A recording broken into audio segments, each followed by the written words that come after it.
Doctor ইউনূসের আসলে এখানে কোনো ব্যর্থতা না, এখানে ডক্টর ইউনূসের চালাকি। আমরা বলেছি কোর্টকে, আমরা যেটা বোঝাতে চেষ্টা করেছি, ডক্টর ইউনূস চালাকি করেছেন। কেন চালাকি করেছেন?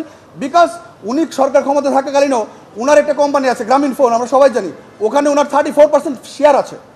সেই শেয়ার থাকার কারণে যদি বিদেশি কোম্পানিগুলোকে এই সকল লাইসেন্সিং সুবিধাগুলো দেওয়া হয় এই টেলিকমিউনিকেশন পলিসি অনুযায়ী, তাহলে কি হবে?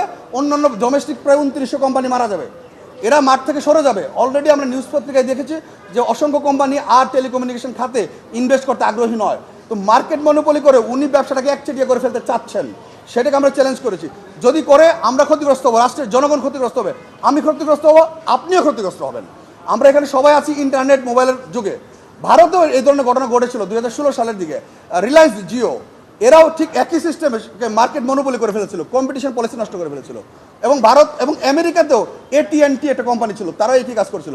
পরবর্তীতে টেলিকমিউনিকেশন আইনটাকে চেঞ্জ করতে হয়েছে, পলিসিটাকে পরিবর্তন করতে হয়েছে। এখন কথা হচ্ছে, সর্ষের মধ্যে যদি ভূত থাকে তাহলে তো ভূত ছাড়ানো খুব কঠিন। তো যেটা কারণে আমরা এই মূলত এই পাবলিক ইন্টারেস্ট লিটিগেশনে জনস্বার্থে, রাষ্ট্রের জনগণের স্বার্থে আমরা এসেছি। যে 85% মালিকানা বিদেশি কোম্পানিগুলো যদি টেলিকমিউনিকেশনের 4 ধরনের লাইসেন্স পায়, ওয়ারাস বাংলাদেশের মালিক, বাংলাদেশের কোম্পানিগুলো সেই লাইসেন্স পাবে না, মাত্র একটা লাইসেন্স পাবে, তার বাকি 3টা লাইসেন্সের রাস্তা বন্ধ হয়ে যাবে। তাহলে তারা কি করবে? তারা হচ্ছে যে ব্যবসাগুলো গুটিয়ে নিতে হবে। এই বাংলাদেশে প্রায় 2900 কোম্পানি আছে, এর সাথে প্রায় 20-30 হাজার এমপ্লয়ি জড়িত আছে, এখানে অনেক টাকা ইনভেস্ট আছে। আমি কোম্পানির জন্য আসি নাই, বা I am not thinking and bothering about the company of our country.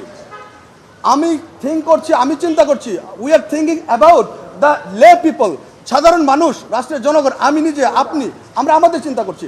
কারণ যদি মার্কেট কম্পিটিশন নষ্ট হয়, এই আইনের দ্বারা যদি মূলত 2900 কোম্পানি মার্কেট আউট হয়, আপনি দেখবেন যে আমাদের তখন মার্কেট মনোপলি করার কারণে আমাদেরকে প্রত্যেককেই কি করা হবে? সাপ্রেস করা হবে, আমাদের উপর অপারেশন হবে। তখন বেশি টাকা দিয়ে আমরা কিনতে বাধ্য হব, বেশি টাকা দিয়ে আমরা ইন্টারনেট চালাতে বাধ্য হব, বেশি টাকা দিয়ে আমাদেরকে মোবাইল চালাতে বাধ্য হবো, because there is no competition in the market. So there is already a tension in the market. এই ম্যাটারটা নিয়ে আমরা মহামান্য হাইকোর্ট থেকে এই পলিসিটাকে চ্যালেঞ্জ করে আজকে আদেশ পেয়েছি। কেন পলিসিটা অবৈধ ঘোষণা করা হবে এই মনে